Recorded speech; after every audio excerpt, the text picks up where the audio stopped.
Hello and welcome back to Redirected. My name is Andrew East, and this is a show where we sit down with celebrities, athletes, entrepreneurs, anybody who's experienced a pivot or change in life.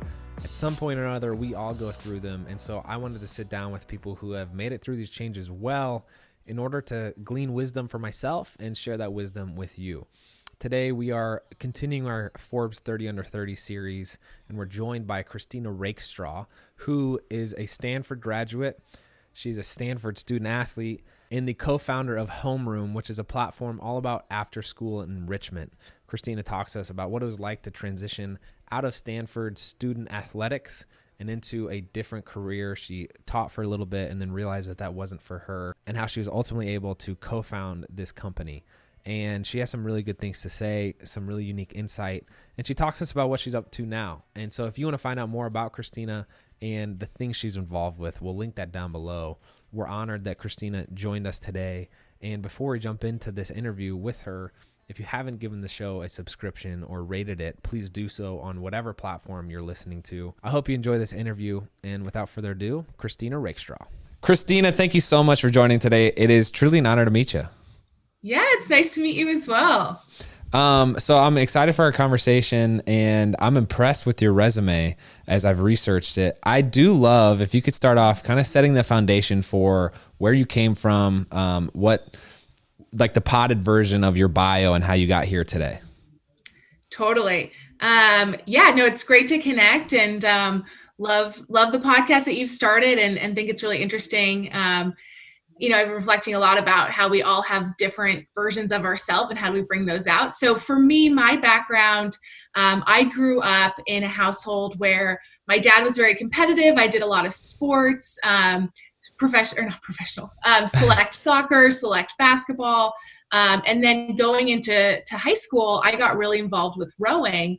And so rowing became my sport. It was interesting because no one at my high school knew that I got really competitive with rowing. And so at high school, I was known as this like very academic student body president, really involved. And then I also had this very athletic side. And then when I went to college, I went to Stanford for undergrad. I rowed at Stanford. And so all of a sudden I was known as Christina the rower, and met an incredible community there. Rowing at a D1 school is like just an opportunity that I'll never regret, and so amazing to be able to represent a school. But when I was in school, I have always loved working with children. My mom was a preschool teacher, and she started a school. And so growing up, I worked with her school. I worked with students in our community. And when I was at Stanford, people would always joke like, well, you didn't go to Stanford to be a preschool teacher, did you? Like, you can't take this incredible education and go be a preschool teacher, which is kind of a bummer because I've got a lot of thoughts on teaching, and it's an interesting profession with a lot of really talented individuals. And I definitely felt this pressure that I had to do something competitive. And so every summer I tried to go out for competitive internships. I did some consulting stuff. I worked at some startups. And finally, my senior year, I just go, well, wait a second. I love working with kids. Why don't I go work with kids? Because I don't want to leave my Stanford experience, which I really, really loved, and not be excited about that post-grad life. And so I actually decided to go teach. I'm from the West Coast. I tried out the East Coast. I went and taught at a school out on the East Coast. Met an incredible group of colleagues who came from all over the East Coast, very different backgrounds. They would always joke that I was like very Silicon Valley. I would like create Google Docs for team meetings and things like this. And I was like, I guess I am like kind of techie. But I have to say, like, teachers are just the most incredible group of humans. They do so much and they don't even know that they're doing so much. So while I was teaching, I loved that group, but I knew that I probably wasn't going to stay in teaching long term. And so when I was leaving, I was thinking through like, what do I want to do next? Do I jump into the Silicon Valley tech bubble? Do I, stay related to schools? And something that I found is a lot of companies in the K-12 like education space stay really broad with K-12. But the reality is that what a kindergartner needs versus what a 12th grader needs is very different. And, I know you guys just had your first child, and I'm sure you're seeing as she grows, it's very different in every stage. And so Wow. for me, I was like, okay, I want companies really focused on like early education and what do kids need when they're younger. And didn't find what I was looking for, talked to different companies. It's kind of interesting, that transition from, athlete to teacher to what do I want to do? People really sometimes only see one dimension of you. Mm-hmm. And for me, I was like, yes, I've been a teacher, but I actually have a lot of other skills. And so that was an interesting experience to transition from teaching to looking back into the more kind of business sector. And so ultimately what I ended up doing is in 2015, I reconnected with a former Stanford classmate, and we started a company called Homeroom. So we launched that in 2015, started out with this premise of, all these teachers are looking for supplemental income. We all know in the US, teachers don't make a lot of money, and parents are looking for additional activities for their kids, whether it's just exposing them to really incredible content or looking for additional hours. The average school day is 5.5 hours. Parents are working for 8. We've got this gap in between. So launched Homeroom in 2015. I won't dig so much into that just yet. I'll let you keep going with your questions, but that was kind of my last 10 years of my life. Wow. So I do want to geek out a little bit on your rowing career. First of all, it's interesting. In high school, it seemed like you were branded, quote unquote, as the academic. And then in college, you were known as an athlete. But you grew up in Bellevue, Washington. Is that right? I did, yes. Okay. So I am a recent finisher of the book, Boys in the Boat. And, that Bellevue, Washington seems to be the mecca for rowing. Yes. How long did you row for? So I actually didn't get into rowing until my junior year of high school. Wow. And so what's interesting about rowing is that it's not a lot of schools. It's usually a club program. And so our high school didn't have a rowing team. So I would go over to Seattle and row for a team. And so I think that's why people didn't know that I had gotten into it, because it was disconnected. So I went from doing like the high school track team, high school soccer to I left those sports and then went and did club on the side. Yeah. So I've had the opportunity to walk around the Stanford campus, and the sheer quantity of varsity sports they have there, I think it's got to be one of the most in all of the U.S. colleges. Vandy has like 8 men's sports and 5 women's. And Stanford, you have these massive facilities for every sport imaginable. Oh my gosh, yeah. And what a cool environment to have your D1 athletic career based out of, I know. I think, I don't know the exact statistic, but I remember in college we would joke. I think it was like 1 in 5 students of the undergrad were varsity athletes. Yeah. And so it's funny because I'm really tall. I'm 5'11". And in high school, I always felt very awkward because I was tall. And I got to Stanford and I was like standing up taller. I was like, look at all these like tall, amazing athletes. It's kind of nice to feel more comfortable. Not to stretch a metaphor here, but I'm curious. Yeah. I don't know what your high school experience was like, but at Stanford, when I didn't know that 1 in 5 students were athletes, and obviously Stanford has a pretty solid academic reputation too. Did being in that environment of other ambitious, talented, disciplined students make you, quote unquote, stand up taller, like, and kind of think bigger in a sense? Yeah. I mean, I think for me, I never felt like worried that, this person's smarter or this person's stronger. Like when I got to the rowing team, like I was surrounded by gold medalist Olympians. Like our team had the top of the top, and I just felt honored to be on that team. And then same thing in the classroom. Like I always felt like, I'm excited to be here and participating, and I feel like I am providing value, but I felt inspired by people around me. And I think, again, coming from that athletic background, like I was always so impressed at, okay, look at this incredible athlete who's like kicking ass, excuse my language, like on the football field. And then like, did you know they also started this company and they also are like the top of their class over here? And so it's a really like incredible mix of, you can bring all these different talents to the table. Yeah. And then I'm curious, because this takes a certain type of courage, I think, or perspective. Your senior year, you mentioned you transitioned from kind of feeling pressured to do the Silicon Valley or do something other than what you felt like you wanted to. And then senior year, you said, hey, you know what? I love kids. I'm just going to do that. Was there a mentor or an event that helped you have that confidence and just take that leap and go all in? Yeah, it's a good question. I think for me, it was almost inspired by my Stanford experience because I felt so much joy when I was on campus. I didn't want to end my 4 years and not be excited about what I was doing next. And so when I was applying to jobs my senior fall, and I would kind of go to some of these interviews and it was like, oh, you know, this might look great on my resume. But I went and visited this one school because I was kind of simultaneously exploring both. And I've just learned for myself over the years, I'm such a gut person. Like I can't always articulate why I do things, but I just have this feeling. And I visited this campus and, you know, it was just, you know, beautiful East Coast school. The staff is incredible. The grounds are like, these are like rolling greens, beautiful white buildings. And I was like, this feels like a place I could be happy in. So it was a total gut feeling. And wow.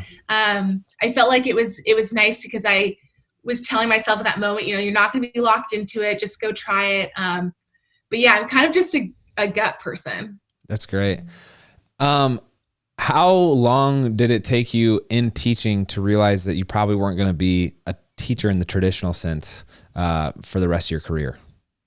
Yeah, so it was actually a 2-year program. And so I went in knowing it was 2 years. I gotcha. And I actually decided, you know, there's a lot of great ways to get into teaching out of college, but I actually went and worked at a private school because you can go work there right out of undergrad. And I figured at that point, I wasn't ready to invest in graduate school and getting my credentials. And so this was a really great opportunity to just kind of jump in right away and work directly in the classroom. So I kind of knew going in, it was going to be 2 years. That's great. I would love for you, as broadly or narrowly as you feel you want to, talk about like the problem of our educational system. I feel like as a new parent, you know, I'm just now kind of stepping into that world, and it's like, you know, we have a 1-year-old and we're already thinking about, okay, she has to go, if we want her to go to this high school, she needs to go to this middle school and this elementary school. And then you realize also, like talking to other parents, that teachers, you know, parenting is super hard. So much so that I feel like a lot of parents use teachers as babysitters, more or less, right? It's like, oh my gosh, here, go spend time with them. So in my mind, it's like, oh my gosh, not only are these, you know, teachers molding my child's brain, but they're also, you know, in charge of setting the culture of a classroom. And there's so many different aspects to it where it's like they're heroes. They're not compensated well. What's the deal in the US? Yeah. Gosh. Yeah. Light question. I think it's so hard because, and I was just talking with a friend the other day who's still teaching. There's so much effort to try to solve things at a national level sometimes. And sometimes it really is like from the grounds up, and where you see schools that are doing really well or districts that are doing really well, it's kind of like started internally. I'm someone who never felt like I could solve that big question. I think for me, when I was in the classroom, it was, here's me, here's my co-teacher. We've got these 25 students. If we can inspire these 25, then we're trying to do our job.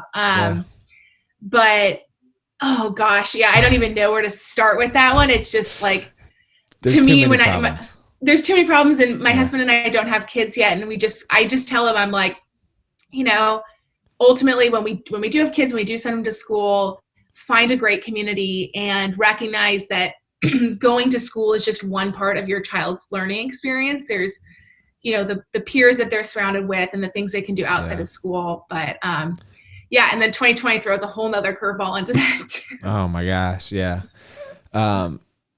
So it's really, I think, insightful that you looked at the K-12 grouping and said, wow, this doesn't seem to be focused enough. And you, from my understanding, kind of broke that down, and that's what inspired your concept with Homeroom to a certain extent, just Yeah. understanding that there's more to school and there's more to just like lumping all these, kids together. I would love to hear about Homeroom and what your mission was. Yeah. If you could dive into that. Totally. So, like any startup, the company had kind of this journey of here's what we were doing and here's what we were doing. Yeah. But in reflection, I kind of think of Homeroom as having three different phases. So when we launched in 2015, it was, okay, we know teachers want to make supplemental income. If you talk to teachers across the US, they are babysitting, tutoring, coaching, working at Walmart. I mean, the results were just outstanding. People just are doing anything to make extra income. Then you have parents who, to your point, being a young parent, how do we start to shape our child's learning? And when you send your child off to school, you don't get to choose what they learn. You don't get to choose what they're introduced to. And so I think we're seeing more and more, especially with the rise of millennial parents, of, hey, we know this incredible stuff exists. How do we start to shape into our child's learning? And so we were trying to play off these two ideas. Parents are looking for more. Teachers know this more, like how do we connect them and help them make money? And so phase one was like, oh, we're going to do these like really cool small group lessons. A teacher can write like anything they want. They're not bound by a curriculum. If they want to do a lesson on flight, if they want to teach kids all about Frozen, that was like really big years ago, and like do a play on Frozen, like just play off of what kids loved. So we were creating these small little groups. And it was interesting and it was kind of working and parents wanted to do it. But, what becomes difficult is there's this like, I want to do it versus how does it fit into my schedule? And so operationally, it was hard to scale because, you might say, oh, we're interested in it for our daughter. And then you try to find friends and they're like, well, we're available on Tuesday. And you're like, well, we're available on Wednesday. And so it was just really hard to scale. So that was kind of like phase one. Phase two was, we started actually hosting these classes on elementary school campuses. So the elementary schools were bringing in different enrichment vendors, a chess program, a karate program, art, carpentry. And we were like, well, we should just start hosting our classes there. So we started hosting at local schools in the Bay Area, our classes. And what we found was the classes started selling out right away because the kids are all ending school at the same time. So it's perfect. It just extends the school day. So that was really successful for us. Our margins were really good. We were able to pay our teachers $60 for a 1-hour class, which is great money for them. Yep. And then, we're charging parents about $20 per hour. And so if you've got your students in there, they're each paying 20, you're breaking even once you hit 3 students. And so we had really great margins. But again, this idea of scale started to happen. And we were already on the path of having raised capital from investors. And so we were always thinking about growing larger. And what would happen is even though that $60 an hour was really great for the teacher had to commute there, they had to commute back, they had to prep for it. And so even though $60 an hour sounds great, there was more hours involved and they were looking to do more hours. And so it was hard because this teacher might be available Monday, Wednesday, but this campus can only do Monday, and then we're trying to find them another school to do Wednesday. So again, interesting, kind of close, not quite there. Then that led us to phase 3, which for us was our like big success. So we were already on the campuses, we saw what was happening, and at a lot of public school campuses in the US, the PTA or the PTO, the Parent Teacher Association, is actually organizing these classes. So they are saying, hey, how do we bring in classes for after school, chess vendor, karate, etc.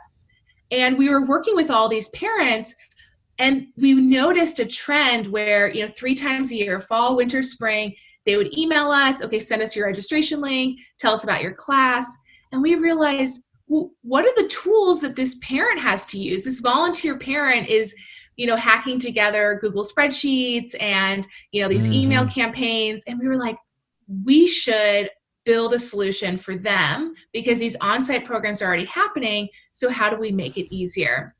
And so we built that spring of 2018. We were like running low on capital. We were like, okay, I think we finally know what we need to do. We're going to launch it in the fall. we went to one of our investors. He's incredible. We've worked with him for years. We're like, Charles, we're so close. And he goes, okay, here's a little bit more cash, like make it happen. And so we convinced 9 schools to let us run their entire program. Wow. And that launched fall of 2018. And within the first month, parents had spent about $400,000 on Homeroom. And people were going, well, that's a lot of money for parents to spend in just the month of August. And we were like, yeah, parents spend a lot of money on their kids and in after school. And so from that momentum, we went and raised a Series Seed round led by Forerunner. And we just like started to put our heads down and double down on growth. And what our model was that we would go and talk to the parent volunteers and say, hey, use Homeroom to manage your program. And they were kind of our wedge into this larger marketplace. When they said yes, they then told their, on average, 9 vendors that they worked with to set up their accounts on Homeroom. And then the parents marketed to the parents of the school, hey, book your classes on Homeroom. So all we had to do was to get that parent volunteer to like what we were building, and then they would bring us both sides of our market. So it was a really successful model. And people didn't realize that across the US, public schools, parents were spending on average about $100,000 across the campus on after school classes. And so each school for us was like $100,000 flowing through our platform. And so, so we launched that fall of 2018. It was like, okay, we're on to something. We raised some money. Yeah. And then it was just like go time. We put our heads down. We grew like crazy going into fall of 2019, which was also when I was planning my wedding, which was a horrible idea. Oh, geez. Yeah, I was like literally on calls with parents, and I was like, oh, by the way, I'm going to be off this weekend because I'm getting married. So we were at about 70 schools in fall of 2019, and parents spent, it was like, I think it was around like $3.5 million in August. And so this like small team of 15, we just had like classes would go live, and it was almost like ticket sales. You know, parents are like, I got to get into the chess program. They're like sitting online at like 6:59, 7:00 would hit, and classes would sell out in like less than a minute. Wow. And so it was this just like a crazy adrenaline. Like I had a really incredible team behind me. Everyone was working really hard, and we just grew like crazy. And then heading into 2020, we were like, okay, we've hit product market fit. We've grown large enough that we know what we're doing. We're getting attention from schools and from investors. Now was the time. The big question for all companies is, how do you nail your business model? How do you make sure that you're building a long-term profitable business? And my co-founder and I were kind of working through that and working through, do we take on more capital and from who? And, ultimately her and I just realized through those conversations that we had different visions for the company. We've been working together for almost 5 years at that time. And so we actually parted ways in February. That company was my life. I loved it. But yeah, unfortunately, we did part ways, and this happened about 2 weeks before COVID hit. And so, so since then, the company has gone in a different direction and tried different things, understandably trying to pivot just with what's been happening with online schools. But so I actually left the company in February and thought like, what the heck do I want to do with my life? And then COVID hit, and then I was like, what the heck do I want to do with my life? Wow. I'm so excited to hear what you're up to now. But I would like, you mentioned the 3 phases, and it took you, I don't know how many years that was ultimately, I guess maybe 3 years, but to find, hey, it's the PTA we need to focus on. Was there discouragement or doubt that you were going to figure it out? And then what was it like when you were like, oh my gosh, okay, we finally found out what works. This is what we're going to do. Yeah, no, it's a great question. I mean, every startup has a different journey, and I'm very envious of those who hit product market fit early on, because when you start to hit it, and in the beginning you're like trying to force it. You're like, well, there's something interesting here. I think what was hard for us was because our company had been around for so long, we had started to build relationships with teachers, with Mm-hmm. these enrichment vendors, with parents.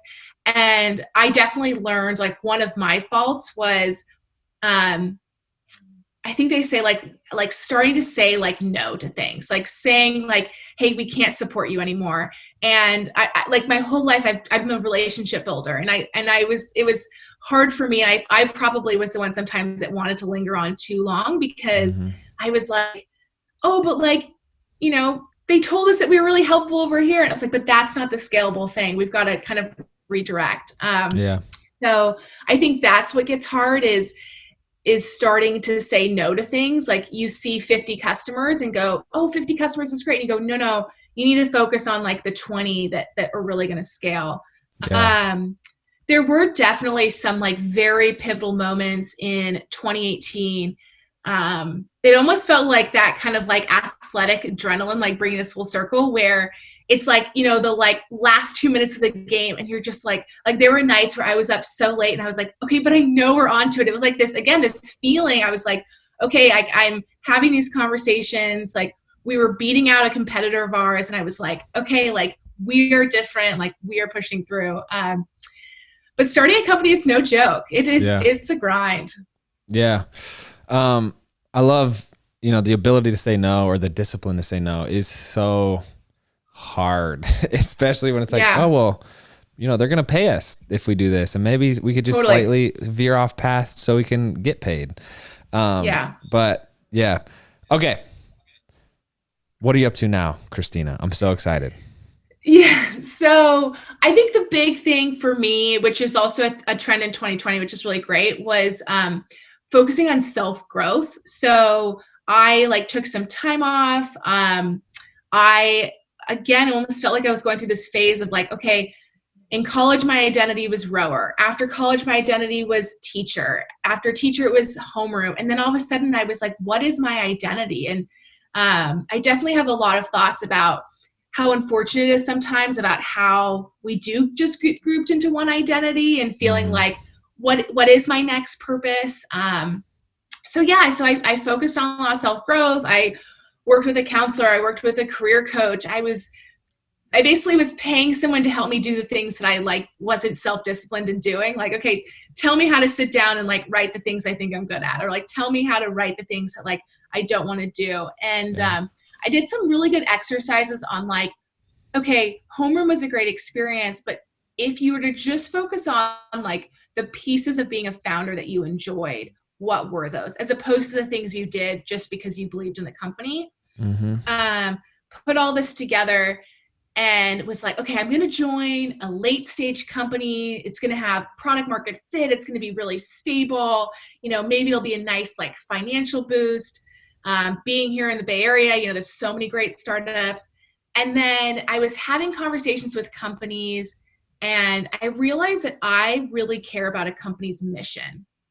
And for me, coming out of homeroom, I've been a teacher. I love working in education, but I actually found that I loved working with parents. I loved the feeling of giving them a product that made their life easier, that empowered them with information they didn't have before, that connected them with other individuals in their same position. And so I'm fortunate to be part of this group called Famtech.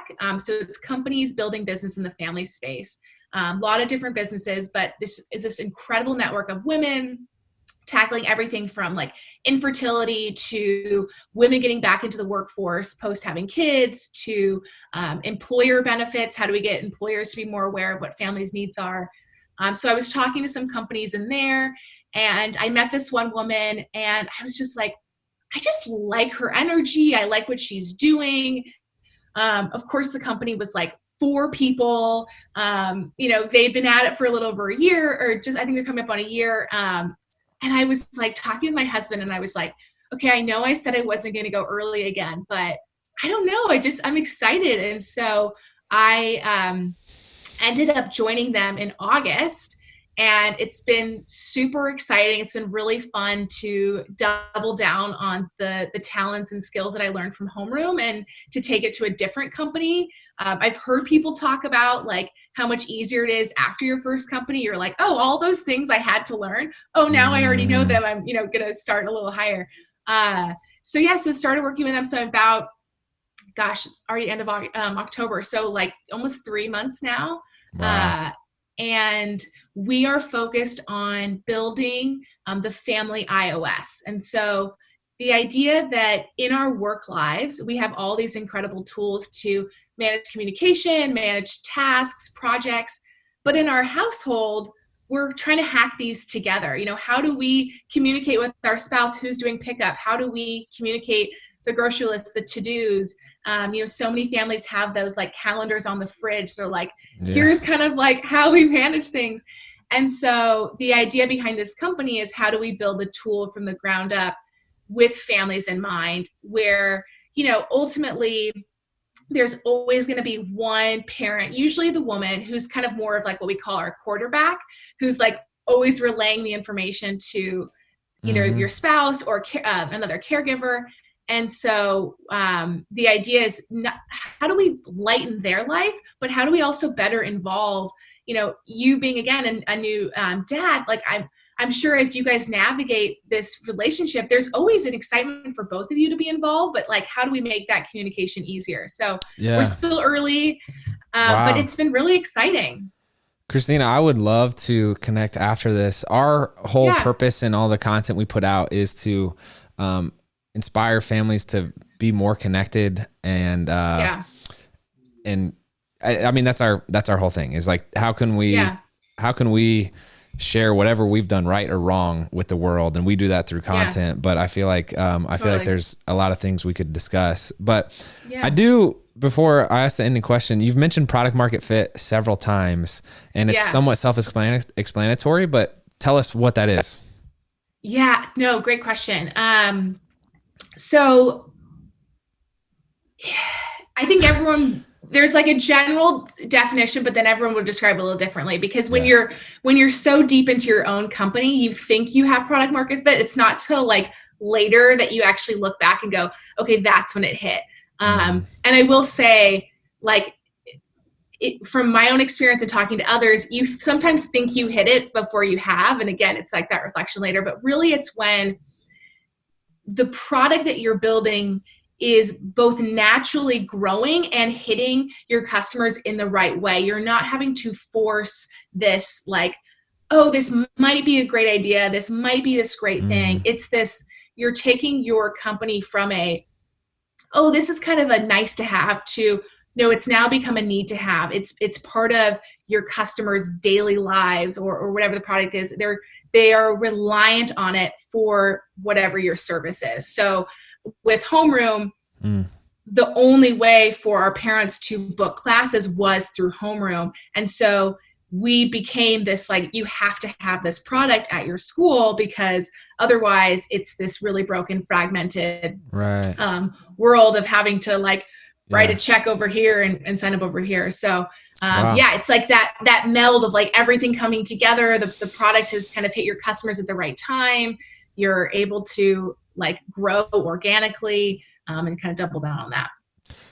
I recently read Good to Great by Jim Collins, and he talks about what I think is the hedgehog concept. And he says, imagine three circles in a Venn diagram. The thing that you are both good at, you're passionate about, and you can get paid for, which is essentially what, the product market fit is the overlap of what those three things are is what you should pursue. But anyway, I think it's a really important concept. I know a lot of people who, think of a great idea, or it might even be like a great song or video, whatever, or movie. And it's like, I'm going to make that, but there's no demand for it. There's no problem that it solves in the marketplace or like that make people want to dive in. But I'm curious, you have such a breadth of experiences, Christina. When you look back over, the past couple of years and how you've gotten to where you are, what are 3 takeaways that you've learned or maybe someone shared with you that you could share with us? Yeah, I think invest in relationships is definitely one of them. Whether it's your coworker or a customer that you're serving, even if they're not the right customer today, it's so funny how small the world is and how interconnected things become and how many times people or things circle back. And so I always am a big believer in really investing in those relationships, Mm-hmm. being honest if your product's not the right for them in that moment, but still keeping a really good relationship with them.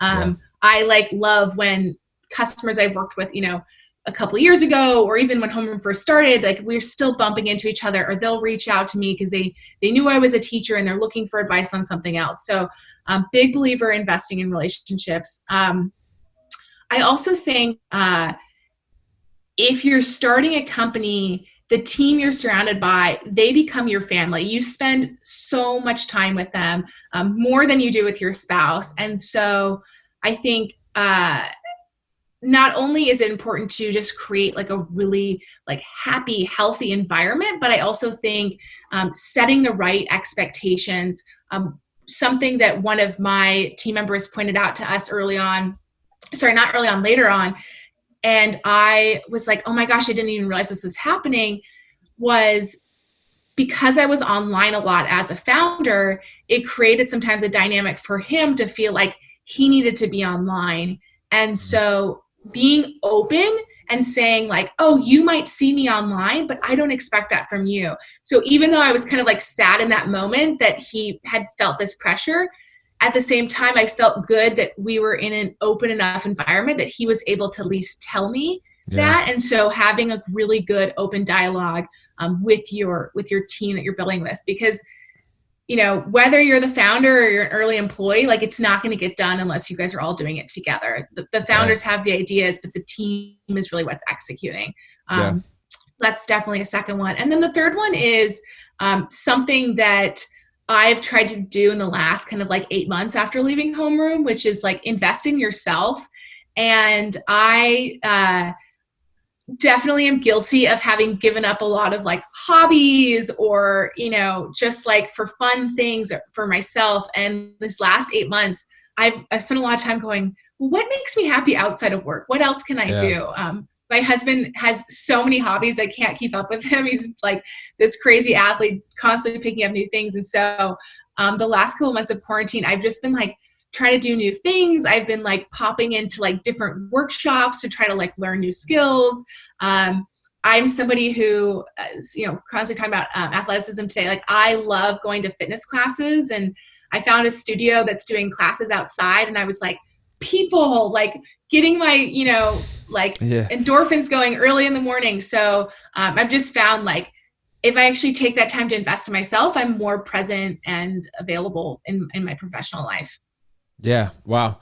That's really good. Another book. Sorry, I've mentioned 3 books. I Yo, really don't please. read Yeah, that it much, keeps, but I, The Ruthless Elimination of Hurry kind of talks about that concept of like, hey, it is great to have really purposeful work that you love doing, but don't forget that a lot of the best part of life is, in things like fitness class or like, like doing things you love, whether that's fitness or going on a hike or, building a ladder. I don't know what people build. I'm not that kind of guy, but yeah. anyway, Christina, I think you have a fantastic story. I'm so excited to see what comes next with you. And I appreciate you giving us the time. It was really an honor to meet you. Yeah, it was great to meet you as well. And thanks so much for having me. I look forward to hearing all the other stories you round up. Yeah, this will be fun. We'll talk, I'm sure. Sounds good.